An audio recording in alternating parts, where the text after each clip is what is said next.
Welcome to the Leader More podcast. Our motive is to pass on what we've found helpful over the years through leading teams, running operations, and dealing with life's challenges. We hope you enjoy.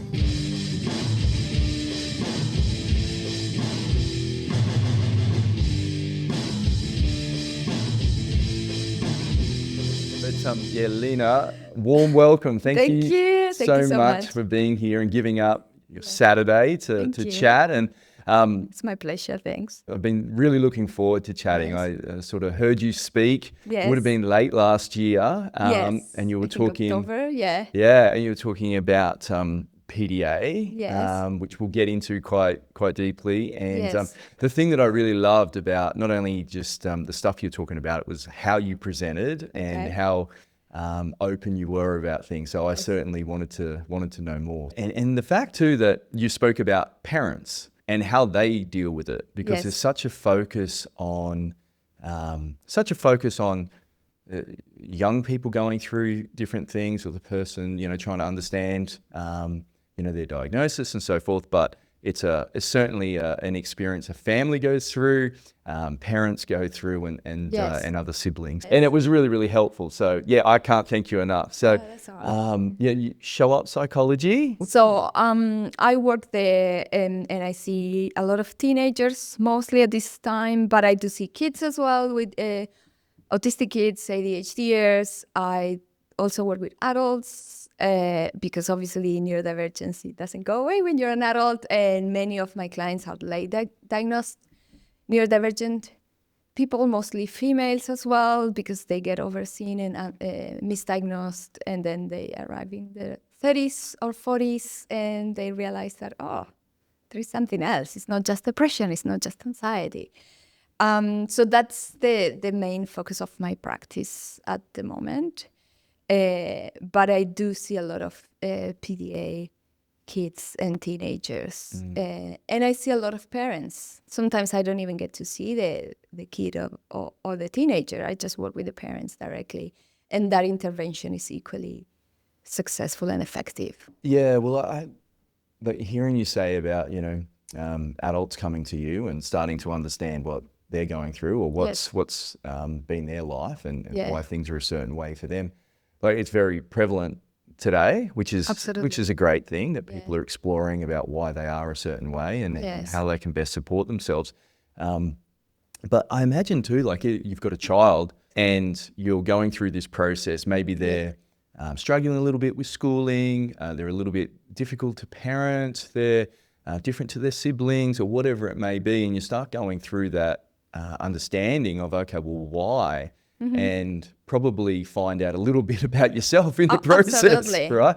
Absolutely. That is such a common joke in the community, the autism community and the ADHD community, that we should offer double diagnosis, one for the kids and immediately like a two for one for the parents. I do feel like that journey of getting your child under an assessment and a diagnosis makes you realize, how was your experience as a neurodivergent that went misdiagnosed or ignored during childhood and teenage years. Many of the comments I will get from parents when I do suggest maybe your kid is neurodivergent, they will say, but I was exactly like him. And I was stare at them like, it's genetic. And they were like, I feel like it's just a big realization for parents sometimes to realize that what they struggle or they experience in the world was actually being neurodivergent and not being informed or diagnosed about it, or they got the wrong label. Like, with those labels these days, do you feel like can be that downside to it, that there's something wrong with me now because I've got this label? Like, is there that stigma, do you feel, a little bit? Or look, this is a conversation I have with a lot of people, and I don't believe that the label is a bad thing. I do celebrate, I do encourage people to have the right label, because in my experience, if you don't get the right one, you will get the wrong label. So you will be called lazy, you will be called difficult, you will be called, I don't know, defiant, and all these labels pain in the butt, yes. that they will give you. Why don't we use the right one? But I do understand that once you get a diagnosis and you share that information, there's no way to take that back. And it's really precious information. So if you're sharing that with someone that will use that in a negative way, or it will judge you, or it will make your life more difficult because you have this diagnosis, you can't take that back. No. It's done. So the risk is real, but I do believe that the benefits are definitely more important than those risks. And we just need to help people to understand who's the safe people to share with and give them the power to choose, I think. Obviously, if you share with a school that a kid is neurodivergent, that will go to their file and it will stay there forever. And depending on how good the school is, you know that will be good or that could be bad, and they will be discriminated because of that. It's hard to tell. So I think the risk is real, but I think the benefits are way, more powerful. Yeah. No, it's a great point you make just about other labels, because we do that, don't we? Absolutely. It's like all my ADHD kids, they were being called lazy before, or he just don't want to do it, or he's just being naughty, or he's just, Well, and the difference in generations, and I know it come up with the stuff that you presented, was just around, defiant children, which comes up very high with PDA children, and then the different generations. It might be that, grandparents a certain way, and how they believe kids should be disciplined, and then understanding from a parenting point of view, their actual parents, there's a gap there, and just some comments that can really be quite harmful. Yeah, I feel like one of the hardest parts of parenting a kid with neurodivergency is to unlearn all these things from your experience as a child, because when your parents, the grandparents, they raise you, they show you how to raise a child, even if you're not aware of it. So learning that those skills or styles they use with you are not going to work with your kid, it's a hard process, and it requires a lot of effort and research and learning, and be willing to unlearn and learn new skills. That's a huge process, and that requires so much energy from parents. Yes. That they need to be willing to put into parenting their kids the way their kids needs to be parented. Yeah, it's just there's just gaps, isn't there? Like, you think about that whole label thing, is like, as a parent, I'm just thinking that you'd be wanting to understand so you can support the best you can, right? But from a child's point of view, it's like, when you get a diagnosis, it's like, oh, okay, so there's something wrong with me now. Like, this is, what does that mean for me? I see other kids that are a certain way. I don't want to be seen like that. Like, I'm private. I don't want to know. I don't want people to view me in that way or judge me in that way. Yeah.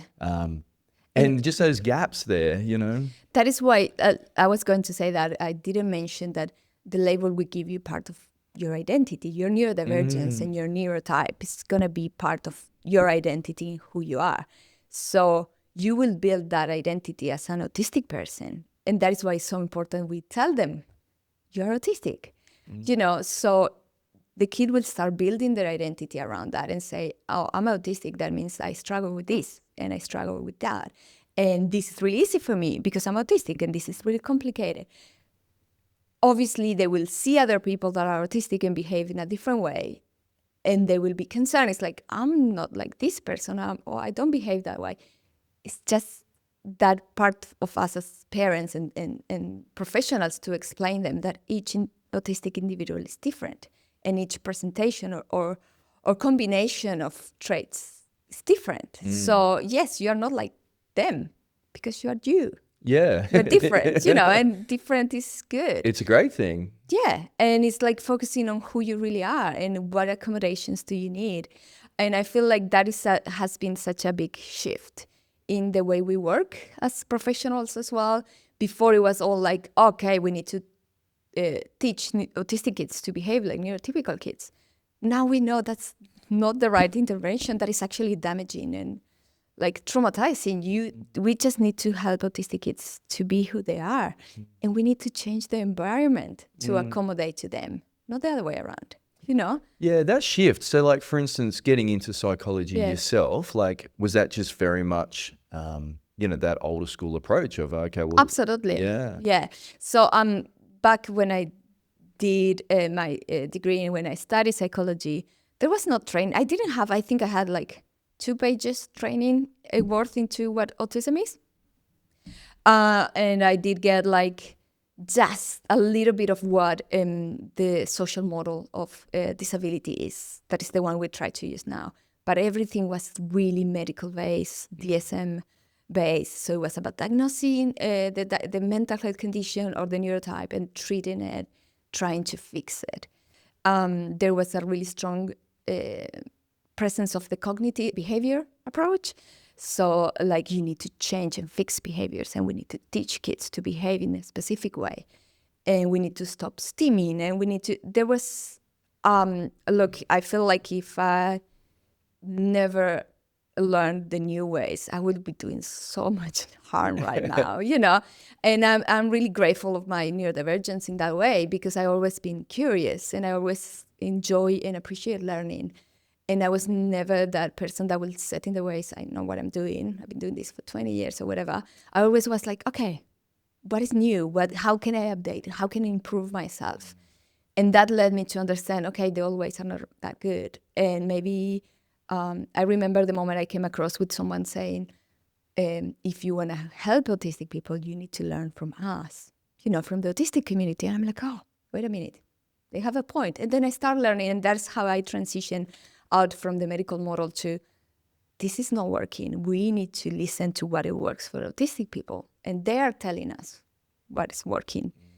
And that is how I transition a little bit out. I remember exactly the day I read the first time about PDA. There was nothing in Australia. It was 2019. And one of the carers of a child shared with me, like, this is what the PDA Society in the UK is talking about. And I start reading PDA, I'm like, what?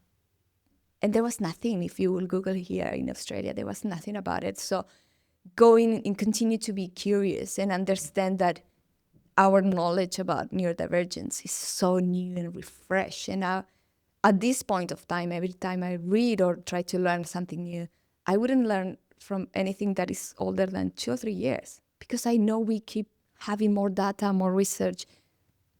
We need to continue updating our practice and change. Yeah, it's sort of the just medical profession in general, isn't it? It's like, to a certain extent, is like, oh, we've hit the ceiling. And I suppose that growth and understanding it, because too, people are changing as well. Like things are developing and different things like that.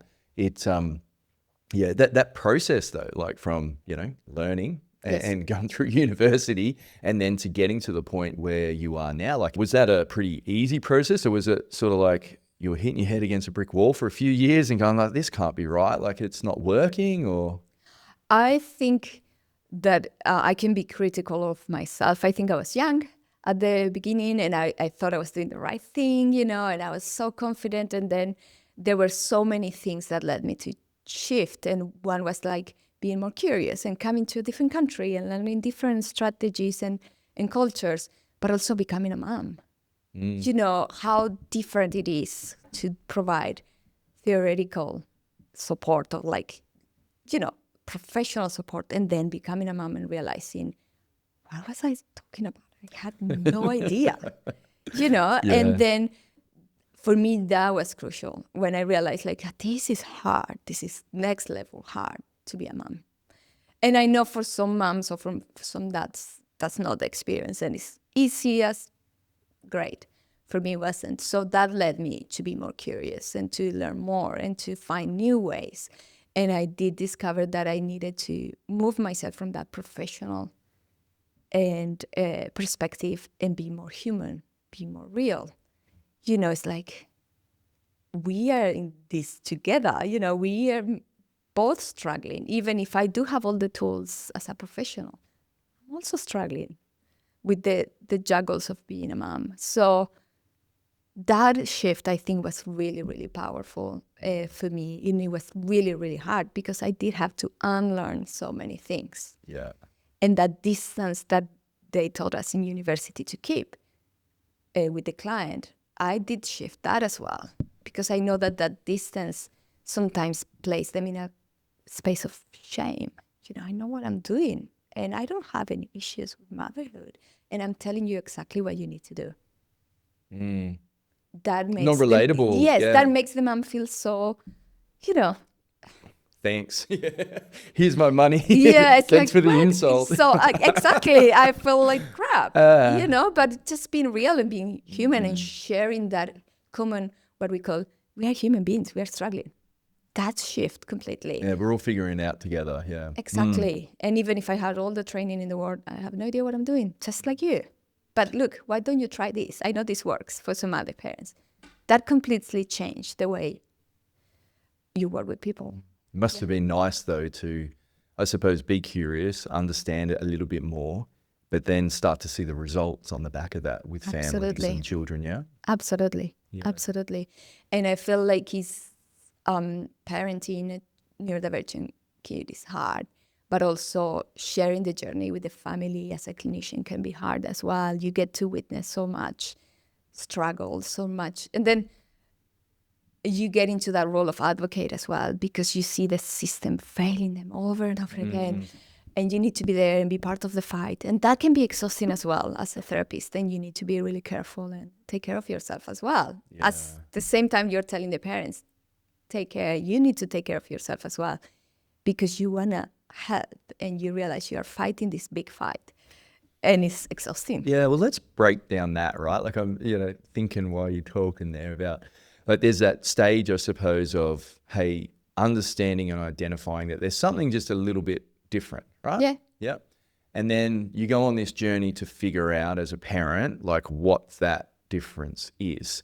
And that's trial and error. And that will be different for each parent, right? Yes. Like, I'm thinking about myself and my wife, right? Just in our, differences in personalities, like, my wife will lock in and will want to really focus on things, and is a bit more empathetic than what I am, whereas I'm more blasé, and it's like, a bit more optimistic about stuff, and it'll be all right and all that sort of thing. But just that difference, there is a gap again that we spoke about. But like, you go through that process, which can be difficult. You may not have one kid, you may have 2 or 3 or 4, or, if you're that crazy to have 4. Yes. But anyway, but yeah, that, and then you get to a diagnosis point of view, then you try and get some support, whether that's NDIS, and for what I understand, that can be hell, trying to go through that. Just simple things too, like, I imagine just going to a GP as a starting point is not great. Like, you can't really get a lot out of that. You've got to be referred or, somewhere else. There's just a long period there. That's years, right? Yes. I feel like it's not just getting the funding that is a nightmare. Getting a diagnosis is really hard as well. And it depends of your situation. If you have the money to go private and you get the right clinician, that is quite straightforward. But if that's not the case, it's really complicated. There is a wait list of like between 2 and 3 years to get a diagnosis. And that means that that person will miss an intervention for that, period of time. And even you can, now NDIS is getting better at recognizing that the early intervention is important, and they will give it to you without a diagnosis. But still, it's a really complex process and exhausting and draining. And these parents are already exhausted. And then they need to do all these things. And then they will go to a clinician. And if they have a female child, in the clinician is not trained in female presentation, they will maybe miss a diagnosis. And then it's starting from scratch. And then go again in that journey of like, I know there is a diagnosis here, and I feel like nobody believes me or whatever. Yeah. And then when you get the diagnosis and you get the therapy, the therapy funding, is all this process of finding the right therapist, and then finding a place that has capacity to take new clients, and then... Or even the logistics, Lina, of that, of like, well, where am I going to get the time to fit all this in with work and everything like that? Because you mentioned you deal with teenagers, and I imagine parents of teenagers most likely are working. Yes. They're a little bit older than themselves, in their 30s and 40s. Females are going through changes hormonally at that stage. Males are like, okay, well, you know, what am I doing? You know, what's my life about? Like, yes, I've got a family and that's fantastic, but like, is this career right for me? I'm stuck because I'm supporting.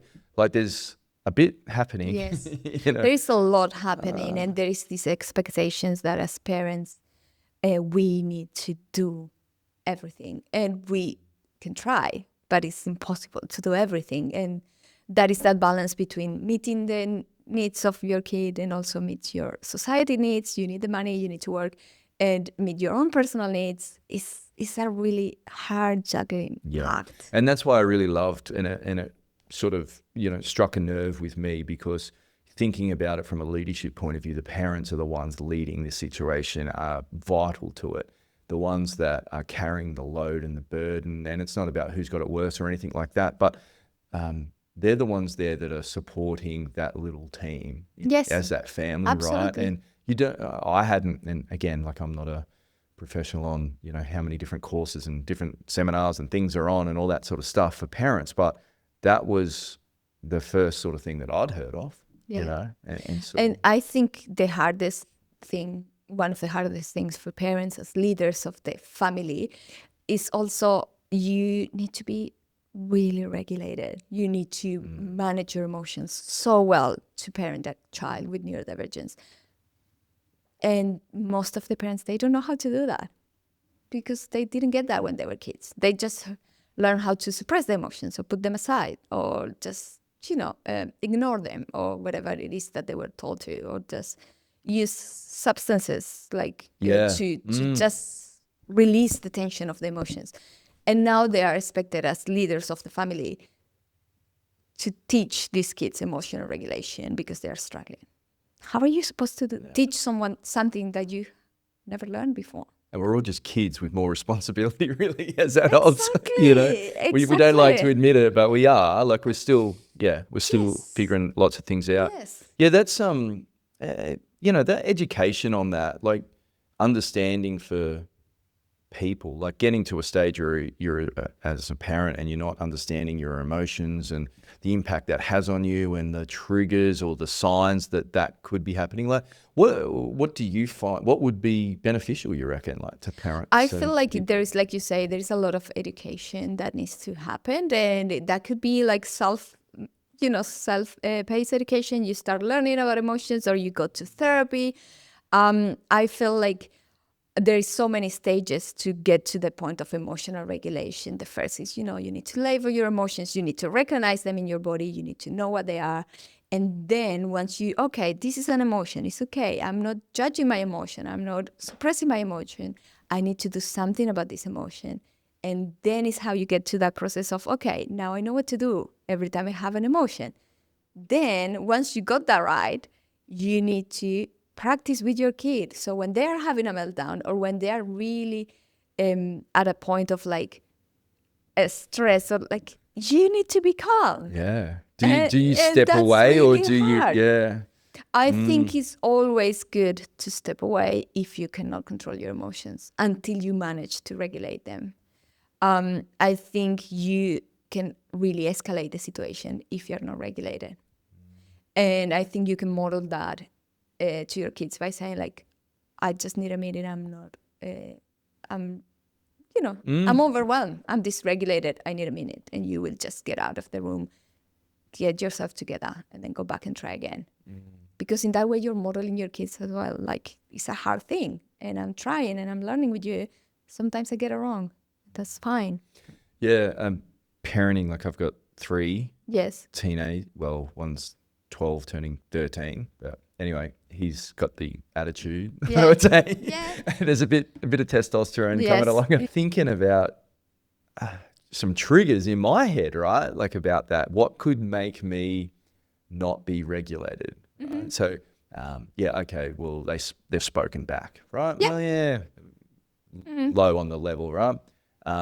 They've done something to their brother or sister. Yes. Okay, that's not great. They've done something to their mother. They've done something to someone else. You know, like, there's different levels there too. And again, okay, what time of the day? You know, absolutely. 8 o'clock, 9 o'clock, when they're supposed to be going to bed or getting ready for bed, and they haven't listened. And there's been a long step of just different things that they've ignored. And it's not just that first one. Like I've ignored it for 10 times and it hasn't worked. And now I'm tired. I'm at the end of the day and I'm not going to regulate this. Yes. It's harder to. And I think it's really important you say that, because our kids and our teenagers, they experience the same thing. It's 8 o'clock. Their brain is not coping. And if it's a PDA, I can't deal with other demand. I'm done. My nervous system is. So the same situation that you are judging and you're, processing and saying, okay, it's too late. I'm too tired. I can't do this. Neither can they. So, and this is the hard part for parents. Is like when we have this conversation, I say, yes, but you're the adult here. So there is an expectation that you can do this better than them because your brain is fully developed, because you are here to lead. Yeah. So the expectation is more on you than on them. I really love that point. And it's something that comes up with a lot of leaders that I work with. Is like, you will deal with things that it's not fair. It's Absolutely. Not right. Absolutely. But hey, do you want the outcome or do you want it to be fair or right? Absolutely. So it's, you've got to lead. You've got to take, that's your responsibility. Yeah. And you're going to fail. And that's fine. And that is why we have, that's part of the parenting, teaching the parent as well. You are going to fail. You're not going to get it right all the time. You need to repair that. Every time you get it wrong, you will need to work on repairing that. Because you are going to get it wrong, because you're a human being. I think that is a really important reminder. The expectation is on the parent. That doesn't mean that you need to completely dismiss all your needs, and just be there for your kids. You still need to take care of you. You still need to do things for yourself and to regulate your body, your energy, your emotions. But in this situation, when you're telling me the situation between you and your kid, it's like, you are the adult here. You are in charge of the emotional regulation. You need to lead. You need to show them by example. And even if you fail, it's fine. You will try differently next time. I think that is a really hard message for parents to hear and to learn and to process. And, saying that, I'm not saying you don't have to have the boundaries at home. You still need to do your job as a dad or as a mom. Keep the rules clear, like what you were saying, your triggers. That's what I thought about. Nobody's hurting anyone in this house. That needs to be a rule for everyone. Yeah. That's a boundary that needs to be always there. And you are in charge of making sure that that boundary stays there, always, no matter how dysregulated you are. So that's your challenge. Is it easy? No. It's really hard. Wonder too, kids, right? Yes. Pushing boundaries. Yes. The natural behavior from a teenager, right? Because they may be neurodivergent. Yes. Does that mean that they're never going to push boundaries and it's all because of their neurodivergency? As a parent, if you're looking at it, you're going, okay, well, they're pushing boundaries. Oh, that's their ADHD. Mm-hmm. Well, is it, or is it they're just being a kid? Is that, I don't know, I suppose, does that then come into just more so how you deal with that situation? You might deal with that a little bit differently, or not to, I say, excuse them from that? I think it's developmentally appropriate to challenge the system or push the boundaries. Yeah. When you're 11, 12, or even younger, a child between when you're 3, 4, 8, 9, they start realizing parents are not this know everything perfect person, right? So they will challenge you, and that is healthy, developmentally appropriate. How do you deal with that? And back to emotional regulation. It's like you need to know why are you getting so triggered because your child is challenging you.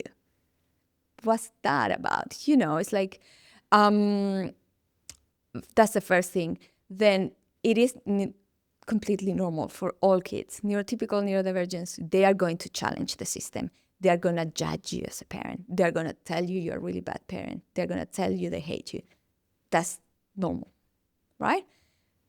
it will present differently because they have different brains. So a neurotypical will do it in a way, a neurodivergent kid will do it in a different way. ADHDers, they could be a little bit more like impulsive maybe, or reactive, or, that emotional, like the intensity of that emotion can be higher in neurodivergence. So there is differences, but it's expected that a child at this age, a teenager and an adolescent, will challenge the system, because that's what we need for them to grow and develop and make their own decisions and become their own persons. So is it going to be different? Are they pushing boundaries because they are ADHDers or autistic? No, they're pushing boundaries because that's what is expected from them from a developmental point of view. Are they going to be doing it differently because they're neurodivergent? Maybe, yes. Likely, yeah. Yeah, and just the intensity maybe. The intensity is a massive difference. And I think everyone that is listening that knows or has a relationship with a neurodivergent person will know the intensity is different. Yeah. And maybe a neurotypical will just slam the door and they will let it go, after a few hours. That's not going to be the experience of an autistic kid or an ADHD kid or a PDA kid. They're not going to let it go after a few hours. That could extend for days, just because I think there is a part of their brain that they don't have full access to all the time. That prefrontal cortex, that executive functioning of like, oh, just let it go. That is whatever. Or he doesn't know. He has no idea of how hard, whatever it is. And that part of the brain will help them to problem solve or just to do something and let it go. They fall into the animal brain, yeah. The autistic kids and the ADHD kids, they will get stuck in that emotional state, and it will be really hard for them to get out of it. That's the biggest difference, I would say. And that is why it's so important that there's somebody coming to them and meet them and help them co-regulate and help them feel safe and allow them to challenge everything and still love them unconditionally. And not just love them if they comply. And if they don't comply, they don't love them anymore. Yeah, well, and as well, your job as a parent, I suppose, is, preparing them for their life and their, their adult life and their time in the outside world and the mark that they'll make on the world. But, do you really want them just to comply throughout their life, or do you want them to be curious and to push boundaries and ask questions and, push back when they should? Yeah, yes. Yeah, not just comply. We look at, as a female, I see it a lot. Like, I'm encouraging my daughter to have her opinion and have her voice and, advocate for her needs and stuff and challenge stuff. But then I need to live with her and I need to accept that. It's like she's going to challenge me as well. And that's what I want. I want her to challenge the status quo. I want her to have critical thinking. And that means she's going to challenge me. And that's okay, because that's what I want to pursue on her. Yeah. That's what I want for her. Is it hard for me? Yes. Does that send me to therapy? Yes. Sometimes, yeah. Because it's hard, And there's probably that element too of that right balance of, I want them to push boundaries and I want them to advocate for themselves, but I want them also to understand that the world's not just revolving around them. Absolutely. This is a community. Yeah, absolutely. There's you in the home. There's people in the community. There's all these people. Yeah. That's what I say. The boundaries, they're not gone. They're there. You can challenge me, but you can't hit me. You can challenge me, but you can't insult me. It's not so much the act of it. It's more so how you're doing it. Yeah. Hey, if you want to have a conversation about why we do things a certain way, let's do that. Yeah. Let's sit down. It will happen, especially with PDAs. They will insult you. They will mistreat you sometimes. And there will be moments when you will need to repair that and talk about that. Just not in the moment when they're having a meltdown, but it will happen, But there needs to be a boundary. There needs to be a conversation about respect, and not because I'm your mom, just because I'm another human being, and you're gonna live in society. So that's the kind of conversation. Many parents will get into this stuck of like, I'm her mom, she needs to respect me. And you're a human being, she needs to respect you. Yes, but she's not gonna learn that when her nervous system is completely dysregulated. She's going to learn that by looking at you and seeing you leading by example, but also having those conversations like an equal. Not imposing hierarchy. I'm your dad, I'm your mom, you need to do what I say. Especially, that's not going to stick in a neurodivergent kid. That's not going to work. And from a parenting point of view too, Lina, it can be, and you can understand why it happens, it can be quite easy to have a parenting approach of, I'm not even going to push back on my child because it's hard. I'm busy. I've got lots going on. I don't have the bandwidth for this. I haven't been effective on this. I am just going to stop. Whatever they want, they do. And I'll get through this period. It might be a little bit easier, but what is the end product, so to speak? You know? Yeah, because parenting could be quite easy if you did that. Yeah. No discipline. Yes, but like you say, there will be consequences for that, and they will. It's such a hard thing because if you discipline too much, then what is going to be the product of that as well? Yeah, that balance. If you use discipline when a child is dysregulated, you're going to cause harm. If you raise a kid without boundaries, you're going to cause harm, intentionally or unintentionally. So it is really hard. And sometimes parents will focus so much on some things and without realizing they're going to cause harm in another way. Yeah. It's really hard. Yeah. I suppose a scenario, right? You have a parent come in with a teenager and needing some support. And you mentioned earlier it's around, okay, well, it's a family and parenting is a very important part of that, and getting to a point where the parent coming in thinking it's going to be just about what we can do for the child, but actually there's things that you may need to change. Absolutely. That process, is that quite confronting for parents? It is. And we get a lot of resistance sometimes. And I tell the parents all the time, you're my main tool of intervention. If you don't listen to these conversations, if you're not open to change, my capacity to intervene and make changes is quite limited. You need to be open to change. And I challenge what the parents are doing all the time. And they will tell me, oh, no, I want this, and I want this. Okay, how's that working for you? Are you being successful? Yeah, are you being successful? Is it working? Is it helping everyone? And if not, are you open to change? Can we have that conversation? I heard of parents with PDA children come and say, look, I know they're going to say no, but you need to talk to them about this. No. Why? Why are you asking me to do what I know it's not going to work? I'm not going to do that, because I know that for a PDA kid, for example, what I need to do is work on safety and connection, and they need to trust me, and we need to build a genuine rapport. I'm not going to force him or them to have a conversation they don't want to have. Or I don't want to work on that because I know that's not going to work. So it's really hard, and we do push back to parents a lot, and it's really hard as a clinician as well to get that done. Yeah.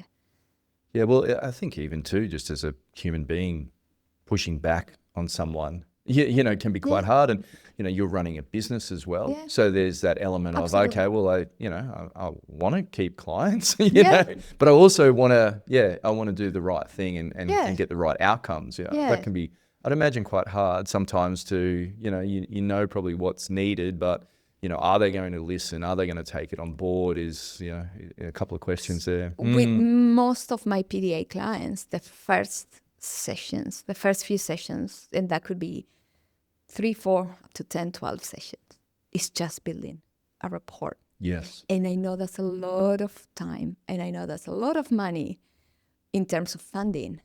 But if I don't do that, there's no way I can get an intervention to be successful because they don't trust me. They don't feel safe with me. So I do prefer, and I explain parents that, and I say, try somewhere else. I can't help you if you're not allowing me to build a rapport with your kid.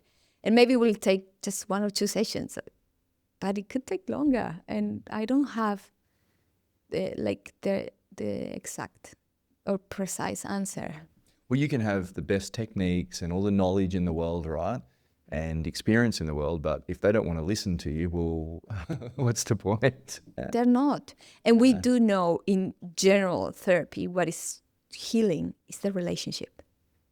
That's what the research says. Just in general, imagine in neurodivergence interventions, we know in general therapy, what it really works is not the technique, it's not if you use CBT, DBT, EMDR, it's the relationship you establish with the person. If the person feels seen and heard, that's what helps transition or change. And with neurodivergent kids, that's even more important. If I don't get that right, I'm like a magician without magic. It's like they're really sensitive to that, aren't they, Lina? Like that environment. If the environment's off a little bit or the relationship's off a little bit, they're super sensitive to that. Absolutely. On a whole, yeah. And I think one part of that shift is for me to realize I need to be myself. I need to be genuine. I can't fake it. They'll pick it up. Yeah. Absolutely. They pick it up straight away if I'm faking it. Yeah. So I need to be genuine. And I can sneak like in interventions like, oh, why don't we try this? They will do this, literally. Like, no. Oh, really? Yeah. Of course. Okay. Because they know my intentions. Because they can pick it up. Because everyone around them is trying to do that. Yeah. So I do drop literally all demands and we just connect. And that's just you asking about them, relating, yes, we sharing? talk about their interests. Okay. We play video games if that's what they do. We watch videos together and talk about fun stuff. And we connect and we feel safe. And eventually they will start. I will keep asking questions and then I will accept resistance and they say, I don't want to talk about it.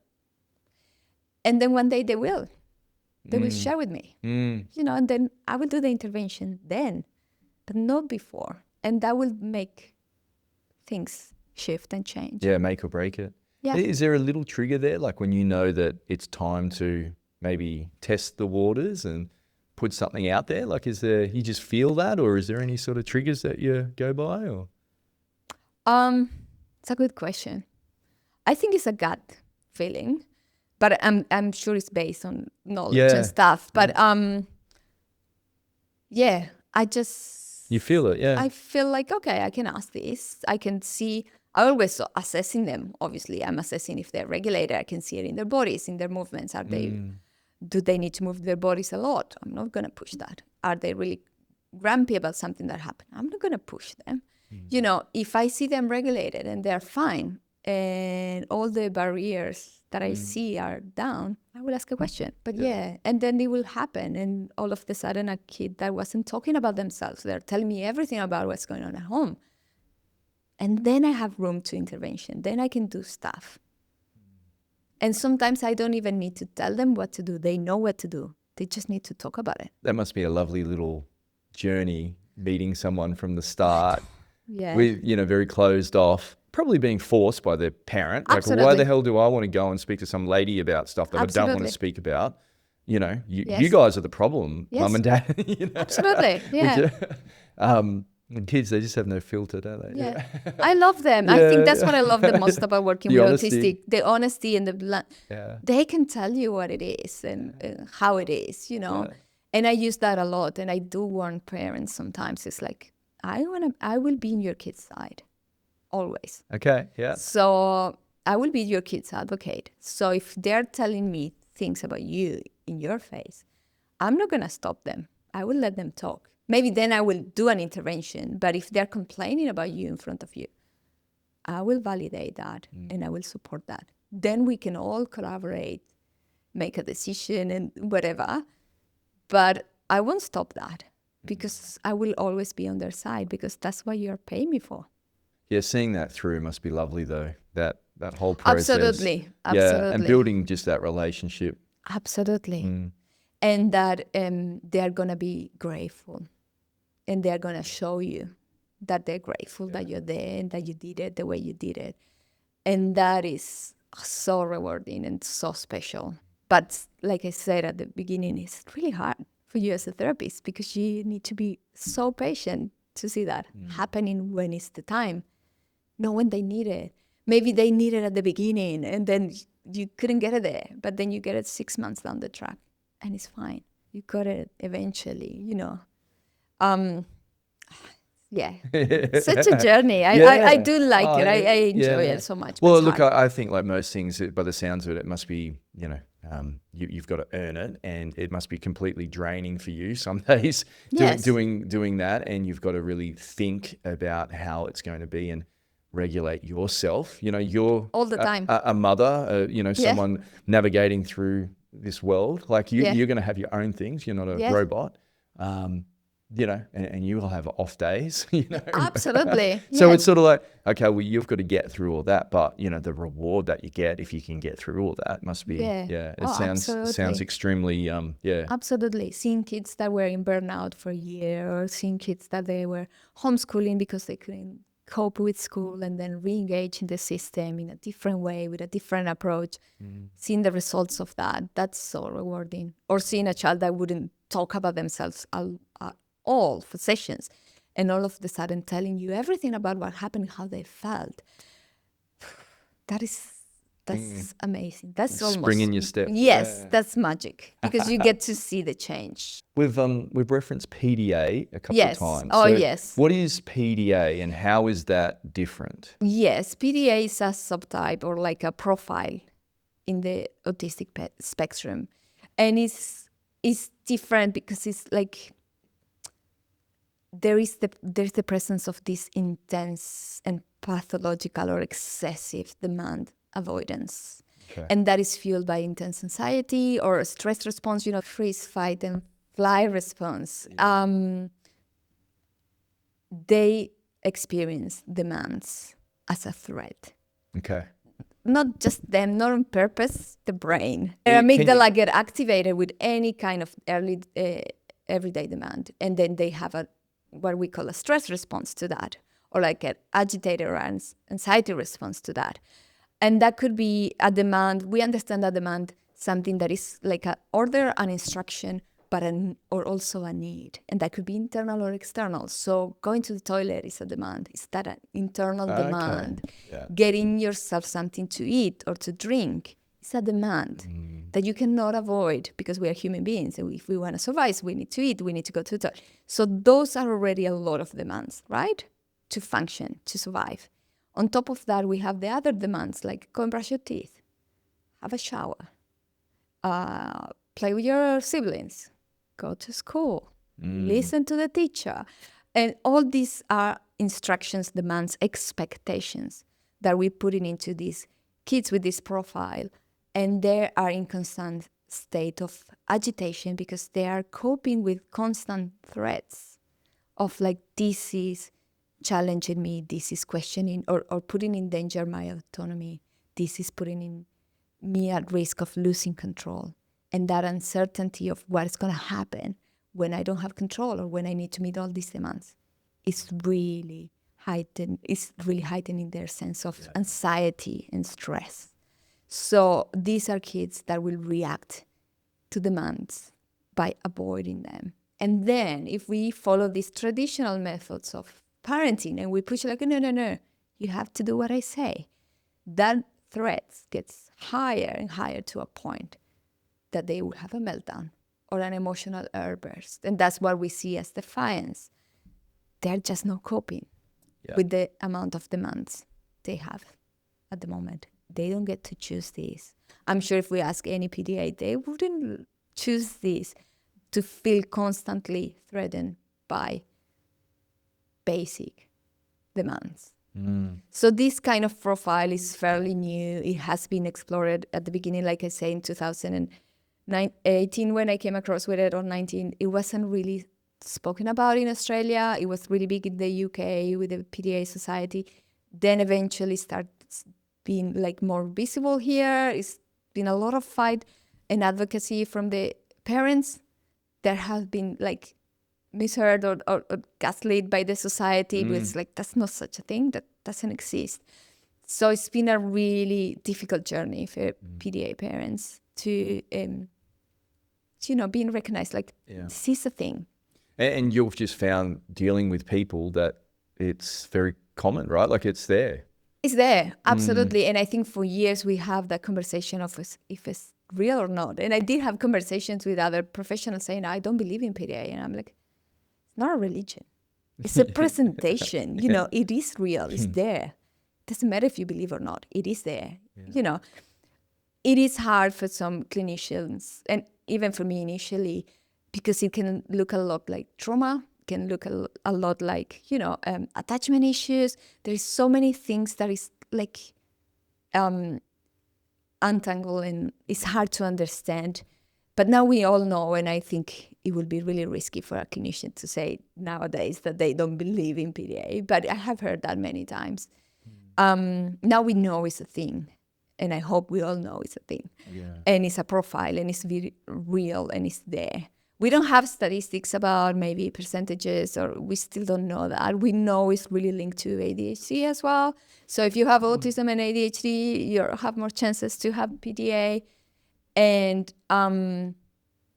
it's hard to miss maybe at the beginning because they can cope with demands, but as you get older, you have more demands, and then it gets harder. And then that doesn't go away. So these are people that they need to go to work, and they need to comply with the demands of their own boss or whatever, or their responsibility. That's really, really hard. Like you think about that, like say for instance, a kid gets diagnosed as an ADHD. Yeah. They go onto medication, yes, right, which might suppress their hunger. Yeah. You're a teenage girl, tricky time, identity, how you interact with your body and so forth, or view yourself. You getting this demand that you need to eat. My hunger's being suppressed. I don't like my body at this point in time. It's a nightmare. Really, it is really hard. And also there's so many things with eating.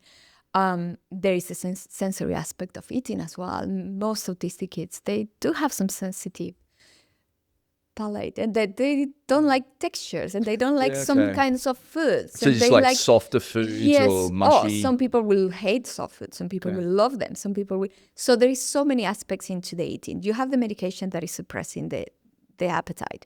On top of that, you could have sensory issues, right, with foods. And then if you're thinking about body image, yes, that could be an issue, and that could lead to an eating disorder. But also PDA people, kids, they need control. They need autonomy. What is one thing they can control? Nobody can force you to eat, right? I have seen that so many times in the clinic. Many kids will choose not to eat because that's the only thing they can control. Yeah. It's a point that come up and with the previous episode with Nikki Cummins and Carly Schott, and Carly mentioned about her journey it was the control. Yes. She could control it. Yes. And when you see a kid that is exposed to so many changes in their lives, or even trauma, whatever, they will get into that food like, this is the only thing I'm controlling, and I'm not eating. This is my decision, and I'm not doing that. They cannot decide not to go to the toilet. Eventually they will go to the toilet, but or not sleeping. Eventually their body will shut down, but they can choose not to eat. Yeah. And that could be going to a really extreme, complicated situation.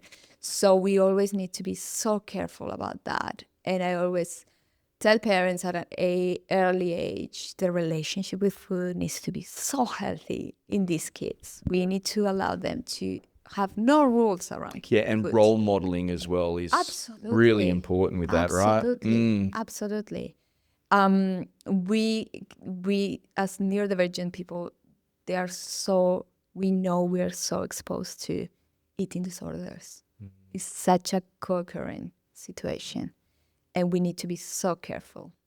It's so easy as a parent, the older you get, the easier it is to like look at food and you put on weight, right? But yes. You get to a point, and again, it's sort of like those different gaps where it's like, oh, I'm fat, or I'm putting on weight, or I'm this and that. Well, kids will hear that. Absolutely. And then, like they're not hearing, oh, I love my body, and I'm so thankful and grateful, which when you think about it, we should be. Sounds weird because it doesn't get said, but it's enabled you to do everything that you've been able to do, produce beautiful children. Yes. But the impact of those comments. Yeah. It has a massive impact, and I do have a lot of teenagers, and some of them, when I talk to the parents about that, some of the kids will say, oh, they're old people. I don't care what they say about their body. And I would be like, and they will care more about the peers. And maybe then I realized it's maybe the girls, the friends at school that are talking about the bodies. They don't care about what the parents are saying. So yes, you need to be careful, but you don't really know where the pressure is coming from. Angles, because maybe if mom is saying or dad is saying that they don't like the body, whatever, maybe the kid is not even paying attention or they cannot relate to that. But if the popular kids at school are saying those things, they have more power in teenage years. So it absolutely, I think that nobody should comment on anyone's body. That's the first rule. Second rule is like you need to work on your relationship with your body. And if you're not, as a parent, feeling okay with your body, you need to do something about it. But you don't need to talk about it in front of your kids. Just see a therapist, see a specialist, do something if you're feeling like your relationship with your body is not great. Yeah. That's again, like suppressing your hunger through medication, controlling what you eat, but then the fact that you're low on energy will then intensify that demand avoidance and the response to that. Absolutely. Absolutely. Fun times. It's really, really tricky. That's why we say it's so complex. Yeah. It's not just one way of doing this. And some people will rather stop taking the medication to have the appetite back, to have the energy back. That's a choice, and that's fine. So we will need to work harder on support strategies to meet with to help them with the ADHD brain. I have a client that was getting really, really depressed since they started the medication, just because their relationship with food was so special and food was giving them so much joy and excitement. And because of the appetite suppressant effect of the ADHD meds, they didn't have that. So they start losing the joy in their life and they were getting depressed. And when we start talking about why are you feeling like this, I always ask my clients, what is giving you joy right now? And she couldn't find an answer. And then she realized food was giving me so much joy, but I'm not hungry anymore. And I'm like, so let's do something about that. Let's eat, yeah. Yeah, let's eat, or let's not take the meds in the weekend so you can eat and enjoy.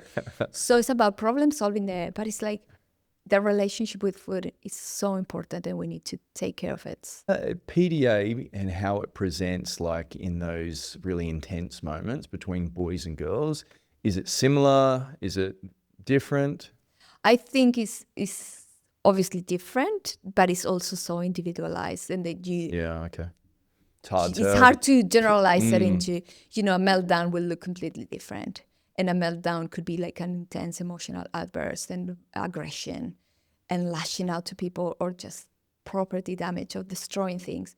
Or it could just be completely shut down and isolation and situational mutism. They won't talk, they will shut down completely and they are disengaged from the world. So it's so broad, the options and so different.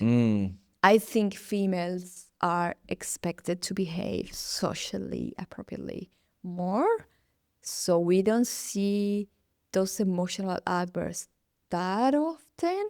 Publicly, exactly. So that's masking, right? Yes, okay. Because they internalize really quickly that they need to behave in a specific way.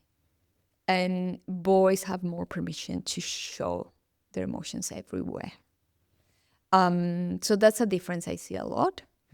And I think in girls there is a lot of emotional, they're more crying and, this feeling their emotions loudly. Yeah. And boys tend to be more pushing it outwards. But it's a generalization. Each kid is different, I think. Well, there's probably a few things there, isn't there, between boys and girls? Is I look at my son and he doesn't care how he looks when he leaves the house, right? He doesn't really care what people think of that. Whereas daughters are a different kettle of fish, right? Yes. Yeah, so they'll care a lot more. So I need to keep this in check because I don't want people to see this or view this.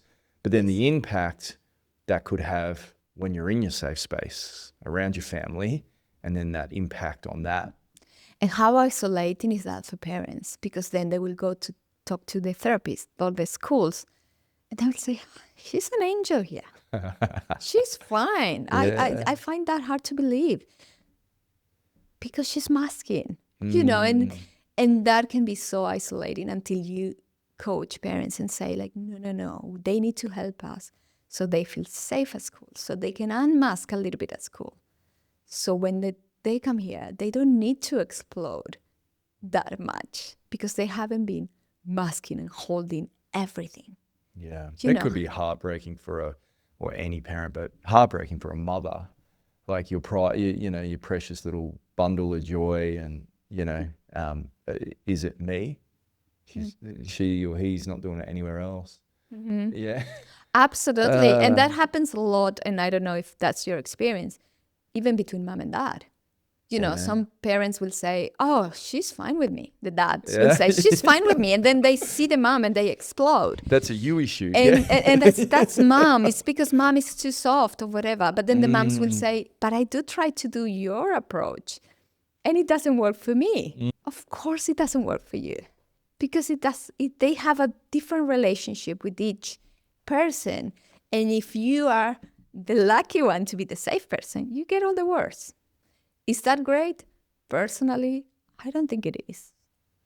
Is it fair? No, but that's what it is. That I'm the mom, I get the bad, the horrible, okay, I deal with it. I do feel like, that is an extra pressure on moms and on parents in general. Yeah, relationship, Absolutely. Yeah. If you're the safe person, you're going to see everything. And that's a gift, but also some gifts you want to give back. Yes, right? some gifts that you wish you had a break from sometimes, Yeah. It's really hard. I think that's a big difference between moms and dads, and that if the dad is not open to feedback and to learn about it, that could be a real struggle, because that will put a lot of pressure in the couple as well. If they don't believe this, the dads will continue to think that mom is doing something wrong, and they will blame her consciously or unconsciously for that. And that will cause tension in the dynamic as a couple. Absolutely. Well, even if they're aligned, Lina, and it's just that one will deal with it in a different way compared to the other, and regardless of set, just personality wise, is like, absolutely. When they come up against something hard they've found in their life that, that's cool. Well, what's next? Let's work through this. The other would want to possibly spend some time on that, Hey, because you didn't spend time on that doesn't mean you don't care, possibly, Yeah.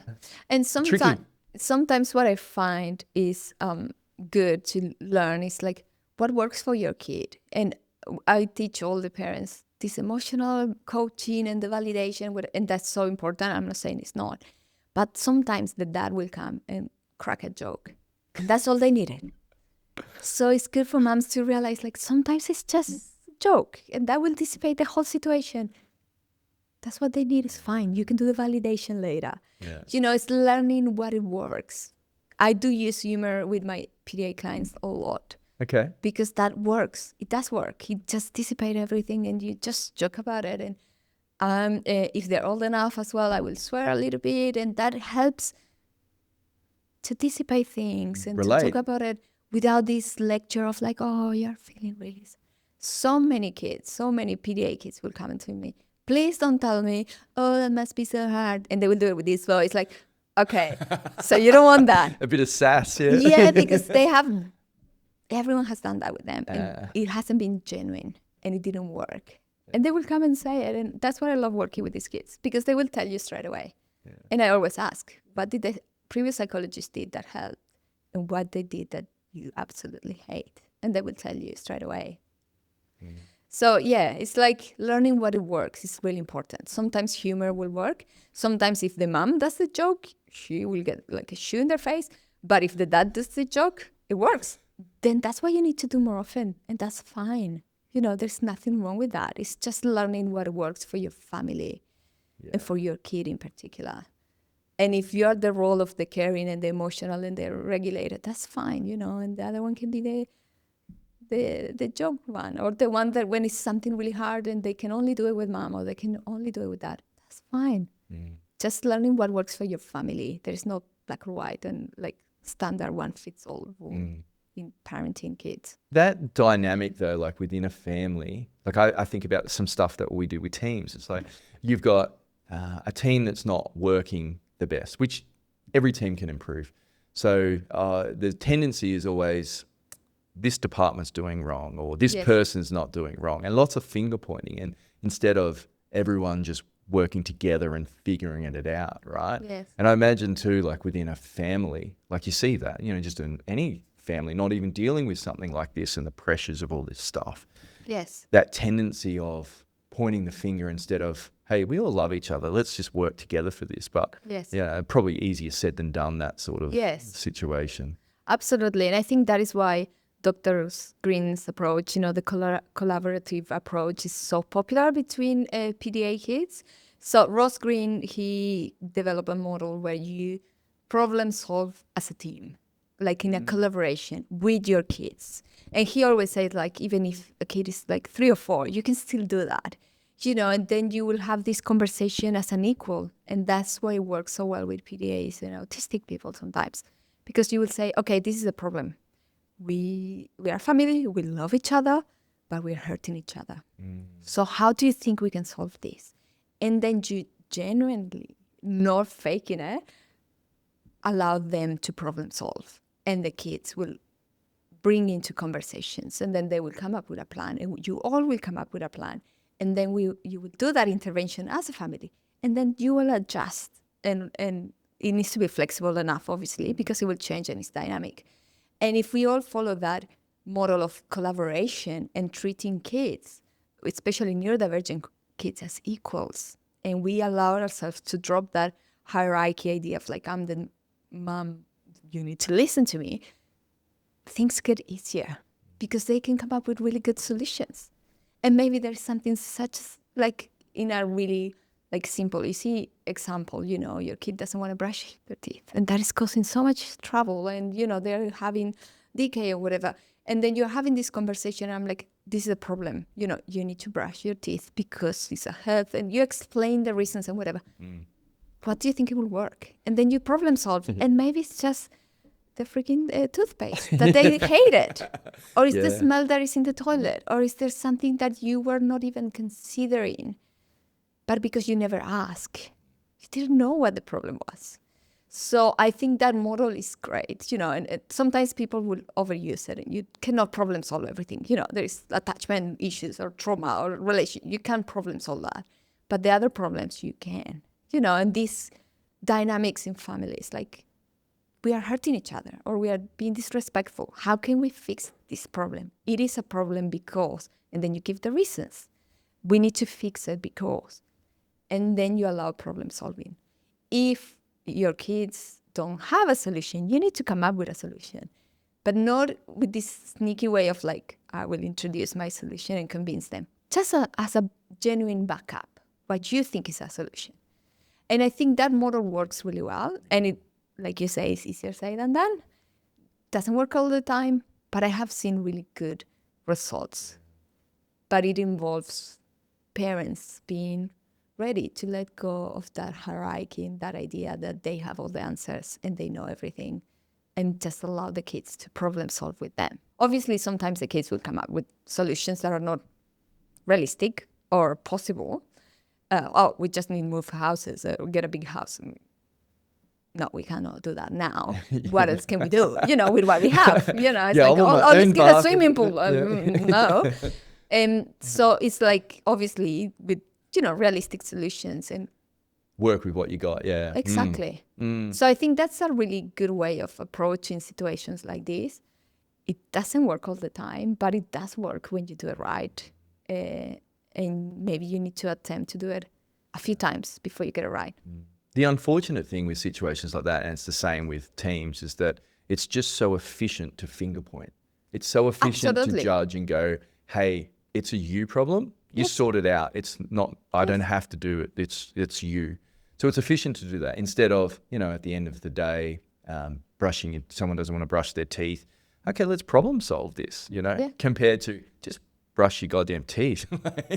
There's an efficiency there, but does it get the result? And then if it does get the result, what harm does that have in the future to your relationship? Absolutely. And future demands. Yes. Absolutely. It will have a really difficult impact, or it will break that safe relationship, that trust that they have in you. And then that will affect their whole life, if you don't manage it right. I think the difference with a work environment is like, you're not family. You just quit and get another job, or they fire you and you get another job. You can't get another family. You can't get another child. They are the only ones you have. It's like you can't replace them. A little bit more on the line, Yeah. So I feel like it is more efficient to tell someone what to do. Absolutely right. And I promise you, they know what is good for them. They know they need to brush their teeth. It's just too hard, It's too hard to meet with that demand sometimes. I have seen kids that were avoiding every single demand start meeting them all when they're regulated, when the environment is right. They can do it. So I think the question is always going back to the environment. Is this the right environment for this person? It's the same with a workplace. I feel like I did perform as a psychologist really poorly in an environment that wasn't good for me, that I consider for my skills and my knowledge really toxic. It didn't align with my values. It didn't align with who I am and the way I work. The moment I shift and went to work like a more ND affirming place and a more welcoming, I thrive. So that's the case for everyone. That's the case for our kids as well. If you find the right school with the right support, they will go to school every day, if they can. Yeah. The tendency for parents to, I suppose, want to change everything, right? Like, you make a change that you think is going to help. You're trying to figure this out, because I imagine a lot of this is trial and error. Like, absolutely. Parenting is trial and error. It is. But you put something in place. How long do you give it to before it starts to work, or before you add in more things? And then I need to change this and this and this. And what are we doing with schooling? Are we changing schools? Is that the thing that's going to fix that massive change? And then that change is, great, that might fix this, but it will cause these other issues on the back of that. Like, I suppose, as a parent, you can get into that doom, into that spiral. Yes. I feel like depends of the child and depends of the situation, In neurotypicals, we know like a habit or a change in your brain in the neuroplasticity takes like around 3 weeks. So we know if you're trying like a little change in a habit or in a routine, we need to give it 3 weeks at least to see if that stick and works, right? And that's as a general rule. And I say for neurotypicals. So for neurodivergent could vary, right? A bit longer, yeah. But it could be like a 4 weeks thing, let's say. In a school, it's different. If you're trying a new school, given a 4 weeks, I feel it's not long enough unless your kid is being traumatized. If they're being bullied and the school is doing nothing about it, my advice is just get them out of there now. Don't wait any longer. That's a boundary, yeah. Yes, if they're getting hurt, if they're going to get PTSD if you're trying a new school, don't do that. But if they're adjusting, if change is hard, and if they're getting familiar with everything, you need to give it a good term, at least, and see what happens, And I've seen neurodivergent kids struggle a lot in pre-primary, for example, because it's that transition from play-based to learning. And then, is that good to change schools? It's going to be hard everywhere, because it's that adjustment for play-based activities to learning in the old-fashioned way. It's going to be hard no matter where they go. Just give them 1-2 good terms and see what happens. Obviously, like I said, if it's an extreme situation where they're being bullied or the teacher is completely dismissing the struggle, so the principal, whatever, just get them out. Yeah. So there's not like a answer, like a generalized answer. It's a really individual answer, I guess. You need to give things a go. The same with medication, it doesn't work in 1 week or 2. You need to give it a proper go. And that could be 6 weeks or 4 weeks, whatever the doctors say that they need to give it a try for.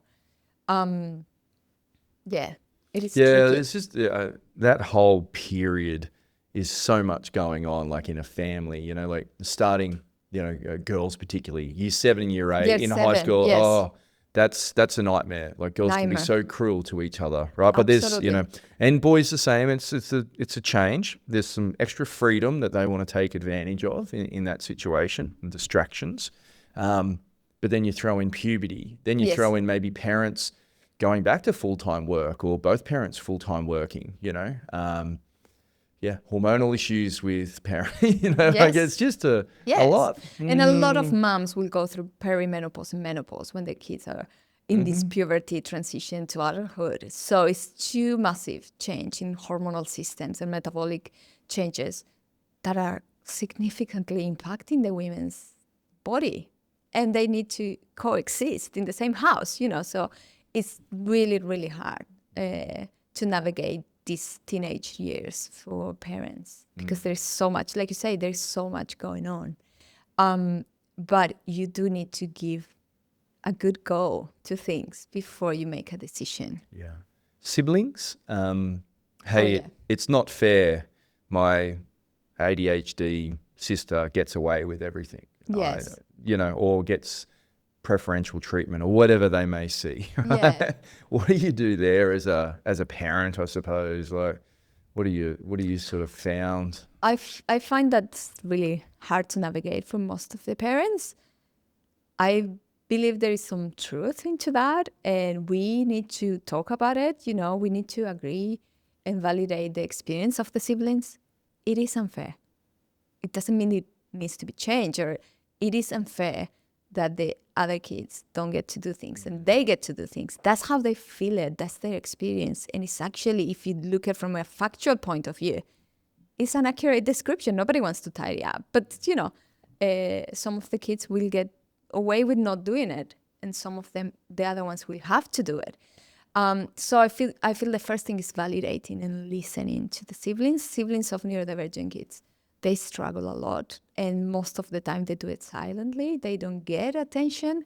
You know, the parents are too busy helping the neurodivergent child, trying to, you know, meet the neurodivergent child's needs that are complex and probably high in intensity, and the siblings get dismissed. And that is something that we need to acknowledge as parents, and we need to accept as a reality.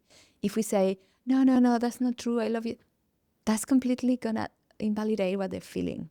And that is harmful. So accepting that, yes, I am doing that, I know it's unfair, and just let them talk about it. That's the first step. Just be honest. Don't dismiss that, because it's a real experience. Obviously, as a parent, if there are two houses, the two kids, and one is on fire, of course you're going to use the hose on the one that's on fire, because that's the priority. But then you need to go back to the other and check it in and see if it's safe and see if it's okay. That's kind of the challenge for parents. It's like, you need to put out fires, but then you always need to check on the other child. No, I like that analogy. Yeah. The other child, the sibling, will be probably suffering silently. Probably they will start overcompensating and trying to be the best and perfect, so they get some love and attention because they feel that that's what they need to do. Or they will become more like the silly one and trying to diffuse situations and joke around it. And they will go into these roles, and that will mess up a little bit their identity and their personality, because they think they need to be that, because that's what the dynamic of the family is leading them to do. So it is a lot of going to them and giving them attention and listening to them, and then allowing them to be themselves without these roles that they need to play to keep the peace. Sometimes the siblings will be the ones that are trying to keep the peace between everyone, you know. But just talking that through too, like it's sort of, you know, I'd imagine with a PDA kid, it's like those outbursts, the intensity. Well, it's not just the parents that are going to cop that.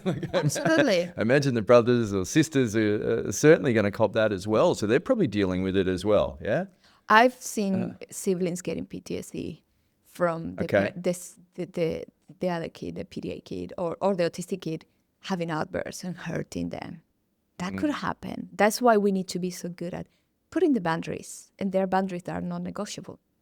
Like, you're not going to hurt your sister or you're not going to hurt your brother. And I will put myself in between you and him. And I'm going to stop you because it's my job. You know, those boundaries are so important because then we will have siblings that end up with a diagnosis because of what happened, you know, and then you need to put so much in place to work with that. That's an extreme scenario, right? Yeah, but you can understand that, and you can understand the different levels of that. If a child is growing with uncertainty and aggression and constant meltdowns, that's what it does to the nervous system. You know, there's no certainty. They don't feel safe. And if they witness difficult things, that could develop into trauma, PTSD. Yeah.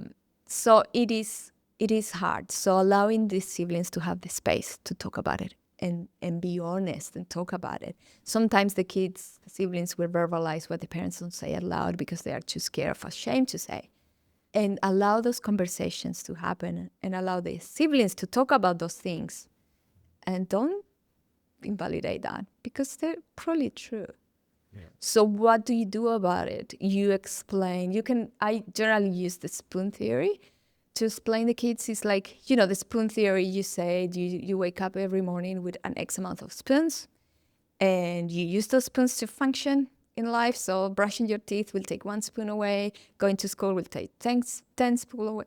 And then that's how we use it to check and measure your energy levels. It's like, I can ask a child, how many spoons do you have left? I'm out of spoons. That's it. Let's play video games and let's get some spoons back. Or let's bounce a little bit so you get some spoons back. So I will use that theory to explain siblings. It's like your sister or your brother, when they are not packing away or when they are refusing, they run out of spoons. I know you don't want to do it, but you do have the spoons. So let's do it together, you know, to the parent. It's like, just do it with your kid, you know, so you share the load of the spoons. But the other kid, expecting that the other kid that has 0 spoons to do something that they cannot do, it's not realistic. The sibling, they do have some spoons. Is it fair? No, it's not. So let's try to make it fun. But we need to back away. Somebody has to, you know, or whatever it is that you are trying to impose or ask. That's so important, eh? Like, you're just thinking about that. It's like, that could, you know, interactions you have with the same sex, the opposite sex, you know, how positive they are or negative they are going to influence future interactions to a certain extent. Absolutely, yeah. Conversation could, be all it takes sometimes to fix that or help that. And I think people forget a lot that that's the main thing. The relationship, the safety, the connection that you have with the siblings of a neurodivergent kid or the relationship you have with a neurodivergent kid. That's the most important thing. That's the best intervention you have. The rest is just extra. But if a kid feels safe at home, we can deal with everything. You know, we can fix whatever, you know, a kid can fight whatever the life throws at them. But if they don't have that fundamental, unconditional love. Yeah. The advice, or I suppose, you know, points you can give to parents, knowing that they're going to need a lot of spoons to get through a day, right?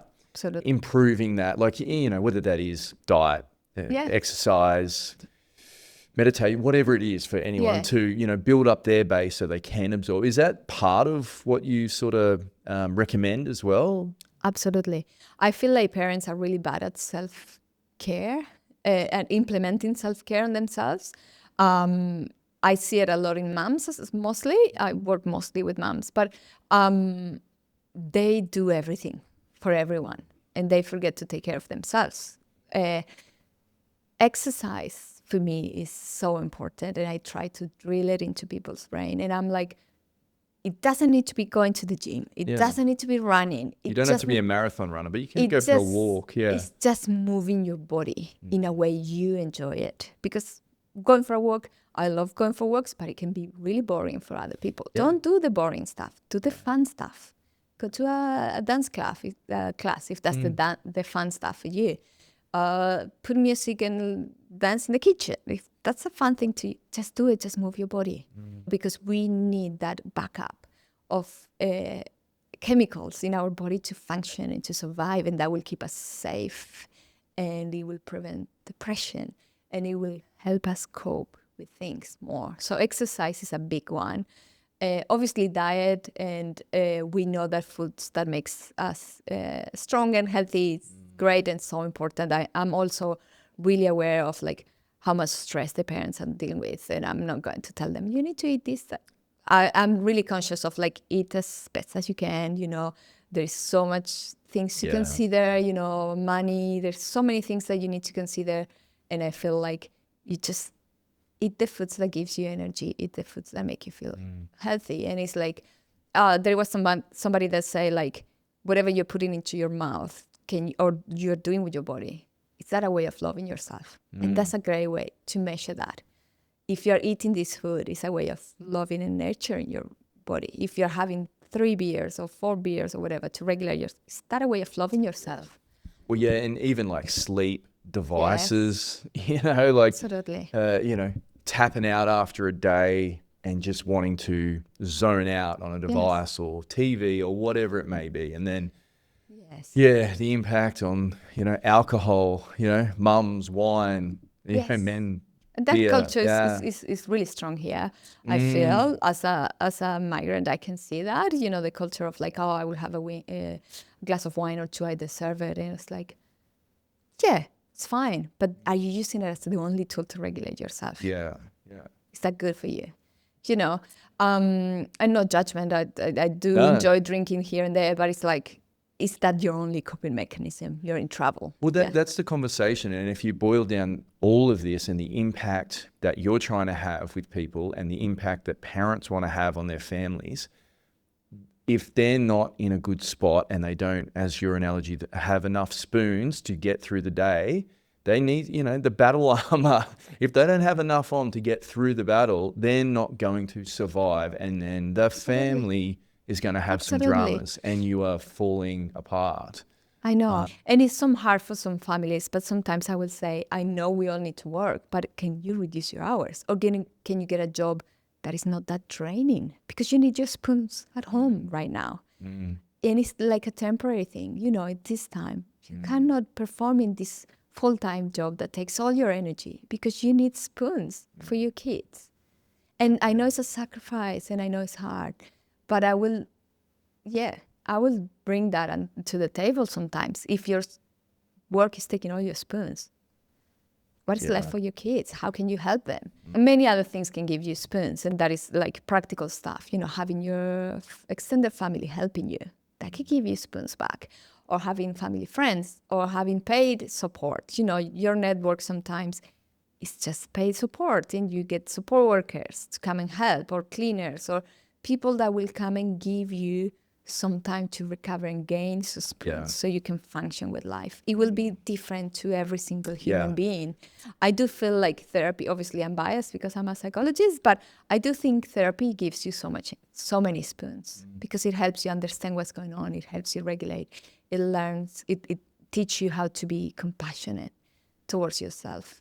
I think self-compassion is so important when you become a parent. No, I think it's so important. It's just like, you are going to have stress. So, all right, that's not going to change. So how can you prepare for that stress, which is the better option, and build up your base? And then also how do you medicate, so to speak, after that stress, if you need to, because you have a deficit, and whether that's devices, alcohol, everything and anything else. But it's so important. And like, the guilt as a parent, particularly a mum, I'm full-time work. I'm neglecting, I'm guilty about that, but I'm guilty that I'm not bringing in money if I'm not full-time working. I want to do cool things like other families. So I'm guilty that I'm not able to if I'm at home. That's exhausting. That's exhausting because it's ongoing all the time, and your brain gets so overwhelmed with all those, ideas and thoughts, and the guilt and even the shame of not being able to do that. And I think this is a personal, opinion. Being a working mom is a really important thing, I think, to show and model, especially your girls. It's like you are not just a mom. You can do many other things as well if that's what you choose to do. Yeah.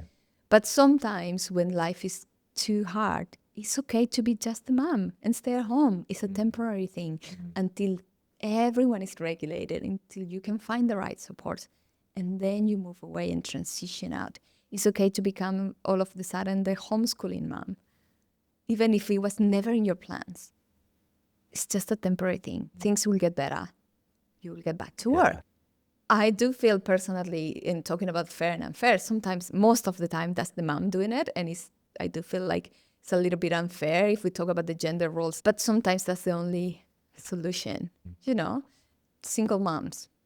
That's the only way, and it's really complex. It's really, really complex. It is. And just that whole, what gender does what is just totally, like, over the last however many years, over the last so many decades, that's just changed so much. And it's so different, like, whether it was right or whether it was wrong, at least I suppose there was this is what it should look like, and everyone, I suppose, understands whether it's right or not.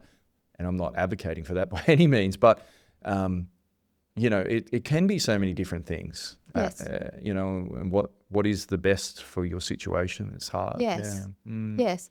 And I think understanding the temporality of things is important, knowing what is just temporary. This is for us. It's not forever. Now. It's not going to be forever like this. But then for that, you need support. You need someone that can help you from a therapeutic point of view to cope with that.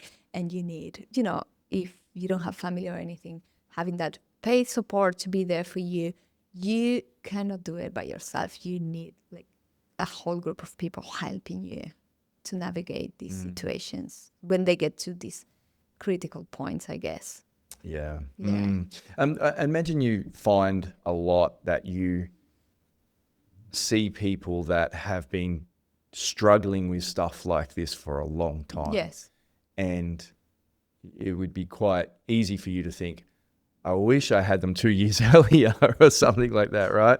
And that's I suppose a dead end comment, but it's just sort of, I don't know, hard to know when to do things as a parent, and what finances permit, and Absolutely. NDIS applications and all that stuff. But I think it's so unfair that you need to have money to get support. It's so unfair in Australia that if you want to have the right supports, you need to have money. And that's the only way to get quick support here.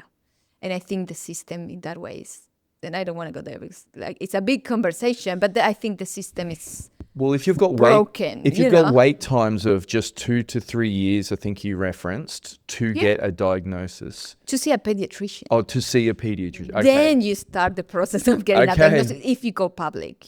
That's the wait list just to start. And if you get money, you just go to a private psychologist. You pay for the assessment. Done. How unfair is that? So I feel like as a system, like a medical or mental health system, it's absolutely wrong. It's a paid system, isn't it? Like, as in, like, Medicare is, it's provided, although we pay for it in our taxes, but it doesn't mean too much if you've got to wait 2 to 3 years and 3 years in a kid to see someone. It's massive. Yeah, it's a completely different kid. If you start the process at 3 and they see it at 6, it's a completely different child. And if they're lucky to have early intervention, great. But if they didn't get the early intervention, or you're not aware that early intervention even exists, you lost 3 years of a developing brain that would have benefited so much from speech pathology or OT or psychology or whatever they needed. So you're running a disadvantage. Yeah. We could talk for hours and ages on this, and I hope that we've done this subject the service and given it the respect it deserves. And I've really enjoyed talking with you about all this stuff, and the work that you're doing is so impactful. It's so important. So thank you. Show Up Psychology. Yes. Yeah, we'll put all your links in our show notes and on our social media stuff and things like that. But yeah, people can reach out through your website. Yeah. And, absolutely. Yeah, absolutely. If they want to. Yes. Hopefully you don't have 2 to 3 year wait time. I don't. Yeah, I don't. I do work privately, obviously. I do see kids with NDIS funding as well. But no, I don't have that wait list. Yes.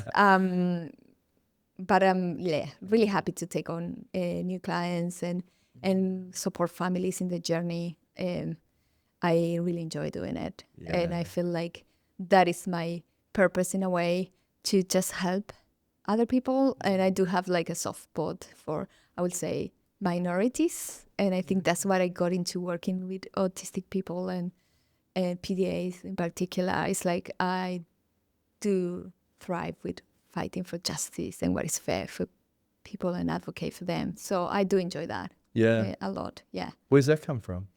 I have no idea. I think from my traumas maybe, but thinking about it, I think when I was younger I wanted to be a lawyer, so I did always celebrate, fair and justice and get it done, what is fair for people. Yeah. But then I realized that minorities and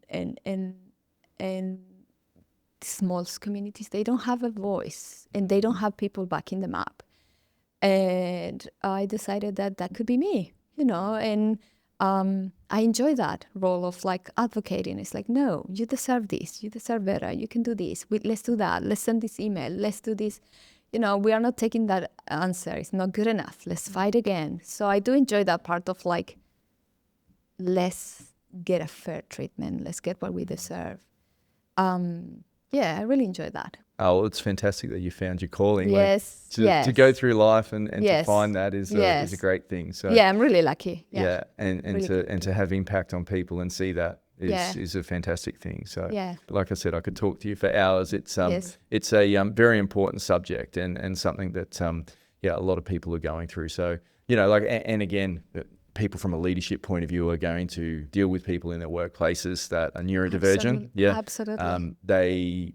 If they aren't, they may have children that are, and be going through that process and understand that the support that they may need in the workplace when they are dealing with that within their family unit.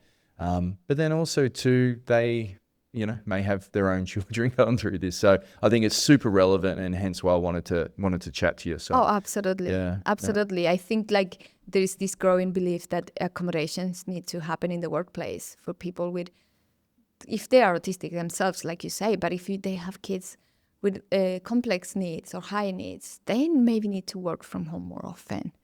Or they need to have that flexibility that, the kid got in trouble at school, they need to go and pick them up, or they're having a massive meltdown, and they need to have that flexibility that the workplace is going to be supportive of that without asking questions, without judging. It's like, just go. We can do this later or whatever.